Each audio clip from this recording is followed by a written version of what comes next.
time now for French Connections, our weekly look at the intricacies of life here in France with Florence Villeneuve. Hi, Jenny. Hi, Flo. Now, it might seem paradoxical, but France, which is really the home of Louis Pasteur, his pioneering discoveries in immunology, is also one of the world's most skeptical countries when it comes to vaccines. Well, it repeatedly tops the charts when it comes to studies on vaccine skepticism. In fact, in early 2019, a fascinating global Gallup study was essentially on public attitudes towards science and health was published.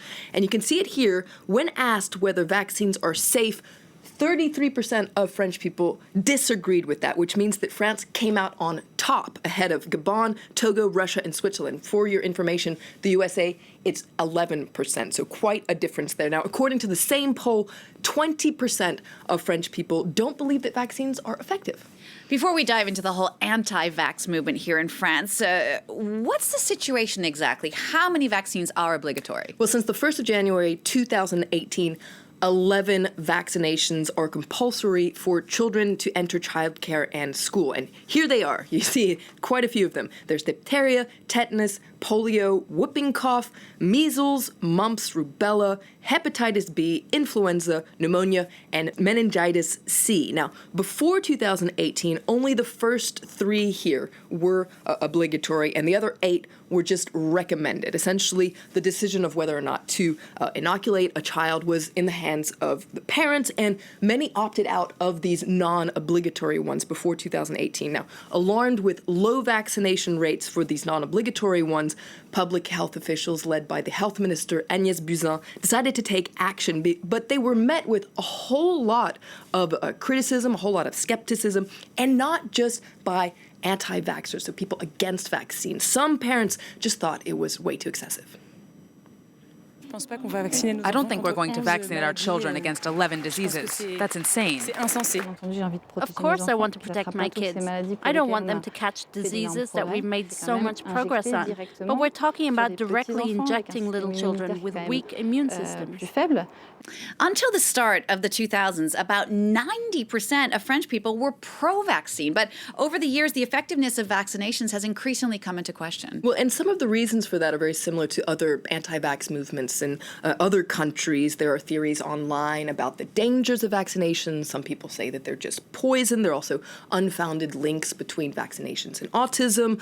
There are also conspiracy theories about how big pharma and the government are putting profitability ahead of the health of children. What's interesting is vaccine skepticism is much like a virus, actually, and it spreads quickly. It spreads online. Just listen to this sociologist. If you do a quick search for vaccine risk, immediately a huge number of unofficial websites pop up warning about the dangers of vaccines for little children that clearly discourage getting vaccinations.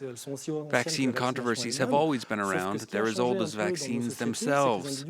What's changed in our society is that people are more and more independent from medical authorities and institutions. People seek out information on their own. They want to make their own decisions. Sometimes they are over and badly informed.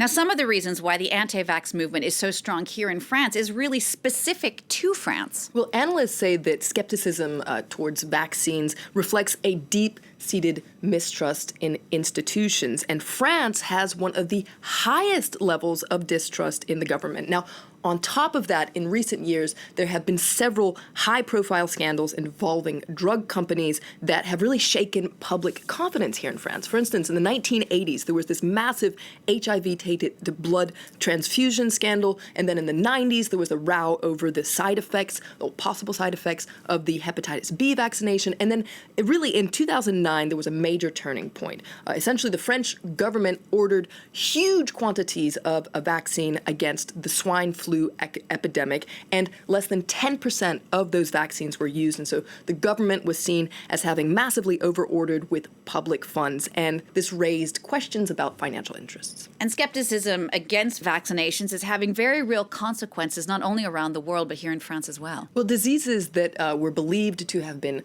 eradicated are developing once again. And researchers are really alarmed by this and, in a way, outraged, starting at the Pasteur Institute here in France. Today, people are afraid of vaccinations, but they're not afraid of getting infected because they can't remember a time when these diseases were around. We don't catch them anymore thanks to vaccines. But all these diseases, and there are so many of them, will come back if we stop vaccinating.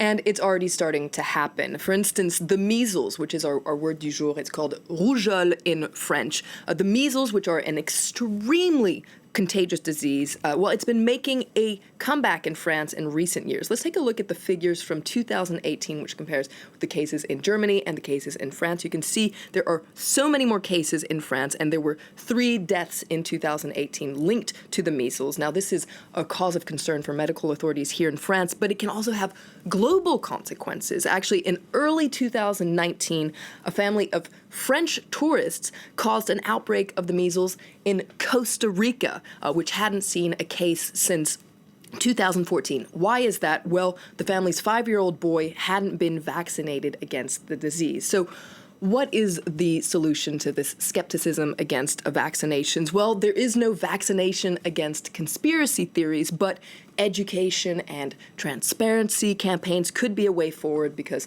for now it remains a hot button issue, a divisive issue, and there is certainly a trust issue here as well. Flo, thank you so much for that. It's a fascinating topic. Florence Villeminot with that French Connections. Don't forget, if you have your own questions about France or the French, you could always send us a tweet at Flo Villeminot.